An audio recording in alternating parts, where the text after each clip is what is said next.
सनातन धर्म पर उदयनिधि स्टालिन की टिप्पणी को लेकर पिछले काफी दिनों से विवाद छिड़ा हुआ है।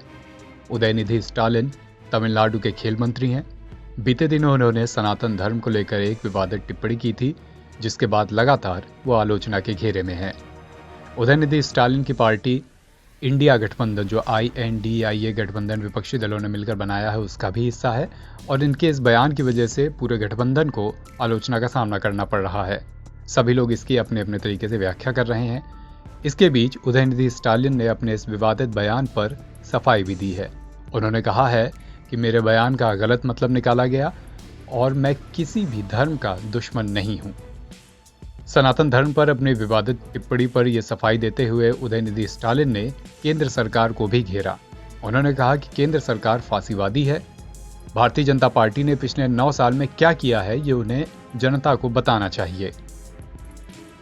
अपने विवादित बयान पर सफाई देते हुए तमिलनाडु के खेल मंत्री ने कहा कि हम उन सभी धर्मों का आदर करते हैं, सम्मान करते हैं, जो सिखाते हैं कि सभी एक समान जन्म लेते हैं, लेकिन इनमें से किसी के भी बारे में जरा भी समझ के बिना तमाम भारतीय जनता पार्टी के नेता और उनके सहयोगी संसदीय चुनावों का सामना करने के लिए पूरी तरह से इस तरह की बदनामी पर निर्भर रहते हैं। और सनातन धर्म की टिप्पणी से उन्होंने अपने बयान की तुलना करते हुए ये सफाई दी। आगे उन्होंने कहा कि केंद्र सरकार पिछले 9 साल में जनता के हित में कोई भी काम करने में विफल रही है, इसलिए वो इस तरह के मुद्दे बनाते हैं। उन्होंने कहा कि 9 साल से मोदी कुछ नहीं कर सके हैं। कभी वो नोटबंदी करते हैं, कभी झोपड़ियों को छिपाने के लिए दीवार बनाते हैं, नया संसद भवन बनाते हैं, यहाँ तक कि देश का नाम बदलने की भी सोचते हैं। हालांकि दूसरी तरफ उदयनिधि स्टालिन को अपने पिछले बयानों के चलते लगातार आलोचना का सामना करना पड़ रहा है।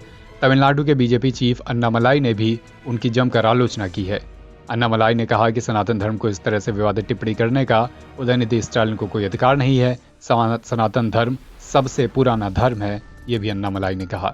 वहीं दूसरी तरफ उदयनिधि स्टालिन ने अब अपने विवादित बयान पर यह सफाई पेश कर दी है। हालांकि सनातन धर्म पर अपने विवादित बयान को लेकर माफी मांगने के सवालों पर उदयनिधि स्टालिन ने साफ कह दिया है कि वो माफी नहीं मांगेंगे। केंद्र सरकार को घेरते हुए उन्होंने एक पुरानी घटना का भी जिक्र करा।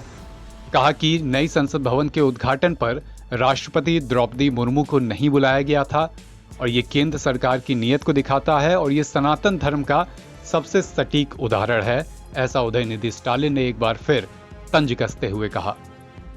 नई संसद भवन के उद्घाटन के मौके पर राष्ट्रपति को न बुलाए जाने के इस मुद्दे का उदाहरण लेते हुए उन्होंने एक बार फिर अपनी बातों को अप्रत्यक्ष तौर से दोहराया है और केंद्र सरकार को भी निशाने पर लिया।